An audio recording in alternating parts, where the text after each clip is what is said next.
All right, welcome back to the channel. It's your boy Fanon. In this video, we're going to talk about Gervonta Davis, not the fight he's got coming up against on December 5th, because that's pretty much a predetermined outcome, in my opinion, against Isaac Cruz. But a good friend of mine, a trainer, made an observation and said, look, man, if you look at what's going on with Gervonta Davis in the lightweight division, he is on a crash course with Vasyl Lomachenko, and that will probably be the first really big fight that he has. Also, he says that if he did run into Teofimo Lopez, Gervonta is going to get Teofimo Lopez. He's going to dominate Teofimo Lopez. Let's talk about that subject in this video.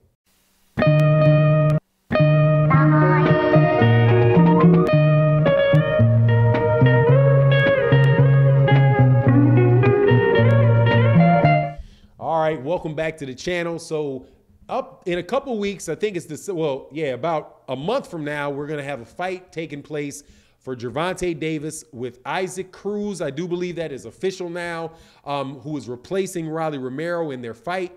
And so we're going to be able to see Gervonta Davis fighting pretty soon. I was talking to a friend of mine that is a trainer and a guy that really does know boxing. He doesn't like, I don't put his names in videos and all that because he doesn't like the pushback that comes from having his name in the title. But he made an extremely good observation that although Gervonta Davis versus Isaac Cruz is probably not a competitive fight, that Gervonta Davis, if things keep falling the way that they're falling, is going to be giving us a really good fight, because more than likely he won't have a way out of it, and that is against the veteran champion Vasyl Lomachenko, who was a champion at 130 at the same time Gervonta Davis is, and is a champion at 135, who was not a champion at 135 pounds right now, but is desperate, or looks like he's desperate to get himself back in to championship contention. So that, and listening to the logic of it, and I'll explain the logic of it, I think it makes a lot of sense. And I do believe that that very well may be how things play out. Take, for instance, Gervonta Davis right now. Gervonta Davis has held belts at 130 pounds. He held belts at 135 pounds, secondary belts at 135 pounds, and he held a secondary belt at 140 pounds. The way that Gervonta Davis is built is not conducive to him staying at 140 pounds on a consistent basis, and it is not conducive to him going to 147. Also, it's not conducive because of the mass on his body. It's not the muscle mass on his body. It's really not very likely that he is going to spend much time fighting down there at 130. So while over the last couple of years he fought at 130, he fought at 135, he went back down to 130, he moved up to 140, and he's back at 135 for this fight, that more than likely over the long haul is not something he's going to be able to do. And he is going to be a guy that is more than likely going to be at 135 pounds. As far as the belts and all of that go at 135 pounds, many people are saying, that they want to see Gervonta Davis fight Teofimo Lopez.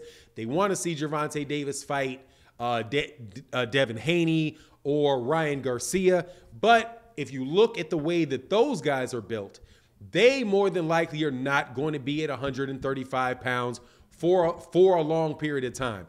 Devin Haney is a big 135-pound fighter. He started his career at 135 pounds, and we know that the way boxing typically goes now is the guys fight, they come into boxing at a weight class, they're there for a little while, and eventually, after they get a little experience, then they move into the weight classes, which are a little bit more natural for their body, especially when you're talking about guys that are, came in and started fighting at that weight class at, 18, 19, 20 years old. By the time they're 23, 24 years old, their bodies start developing and they move out of those weight classes.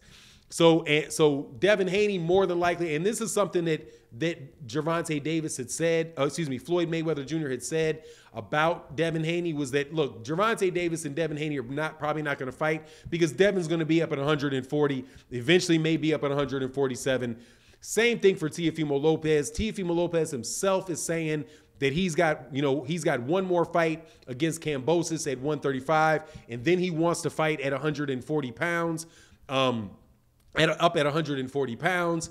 So that's more than likely where he's going to go. Ryan Garcia, is definitely going to outgrow that weight class, but we just don't know even what's going on with Ryan Garcia. So what you see then is that you're going to have a prolonged amount of time, probably the next 2 or 3 years, where you have Vasyl Lomachenko fighting for titles, and you've got Tank Davis at the weight class at the same time.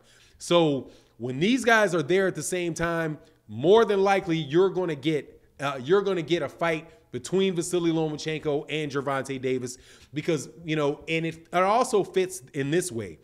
They are looking Floyd Mayweather Jr.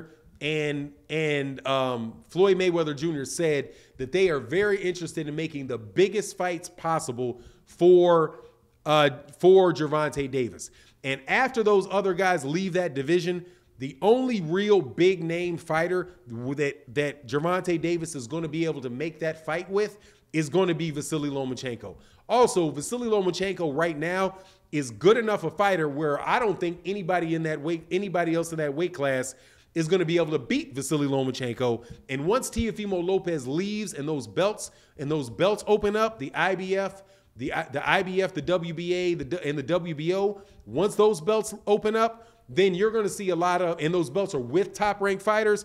That's when you're going to see guys like moving up from 130 pounds, probably like Shakur Stevenson moving up to fighting for a title, and these other guys fighting for a title. So, but the big money fight for Vasyl Lomachenko would be a fight with Gervonta Davis. Otherwise, Gervonta Davis is going to be sitting in that division for a long period of time and not being able to fight for any of the major championship belts, because he's going to be surrounded by top-ranked guys holding the belts. And eventually, even his most avid fight fans are going to say, look, man, if you're in the division and you're fighting on a consistent basis, you're going to have to fight one of these big you're going to have to fight, you're going to have to fight one of the top guys in the division. And Vasyl Lomachenko is a huge fight for Gervonta Davis. The other risk of it is that Gervonta Davis is then sitting around and he's going to get in a position where he's got to fight Shakur Stevenson. And I'm telling you, man, I don't know if that fight is going to be that big enough a fight for Gervonta Davis to risk that against Shakur Stevenson. But I hope eventually that even that fight could happen at lightweight, even though I do see Shakur Stevenson also similar to Teofimo Lopez and Devin Haney going up to the 140 pound weight class. But I don't think that I just think that even with Bob Arum, I think Bob Arum, knowing that Vasyl Lomachenko is, towards the end of his career, will also want to have Vasyl Lomachenko get a big name fight. And I'm sure, and even though, there's beef between Bob Arum and Floyd Mayweather Jr., I have a suspicion that those guys would be able to work it out, provided that, and this is a big provided, that Floyd Mayweather and Leonard Ellerbe and those guys, as far as their matchmaking goes, are comfortable, that Gervonta Davis can beat Lomachenko. When those guys were at 130 pounds, I don't really think that they were as confident with Gervonta Davis getting in with Lomachenko at that point in his career. Gervonta Davis was not as a developed a fighter as he is now. He definitely wasn't as disciplined a fighter as he is now. As you see this guy dang near on weight for 135 pounds, like a month out for the fight. Vasyl Lomachenko has shown that he slowed down a little bit. So I think that, maybe in about a year, that actually may be something that makes sense for both of those guys. And we see that fight taking place. My guy also said, as far as Teofimo Lopez goes, he thinks Gervonta Davis could beat Teofimo Lopez, but that Top Rank is not going to feed him. Is not going to feed Teofimo Lopez to Gervonta Davis at 135 pounds. They don't. Some people say that they don't believe that Teofimo Lopez is going to be as strong as he should be if he continues to make that weight over a long haul, and that could be the reason. But I personally just think that Gervonta Davis is a better fighter than Teofimo Lopez. But anyway, I thought that was an interesting insight. You let me know what you guys think in the comment section. Please leave a comment in the comment section. If you're not subscribed to the channel, subscribe to the channel, like it, hit the thumbs up, all that good stuff. And with that, I'm out. Peace.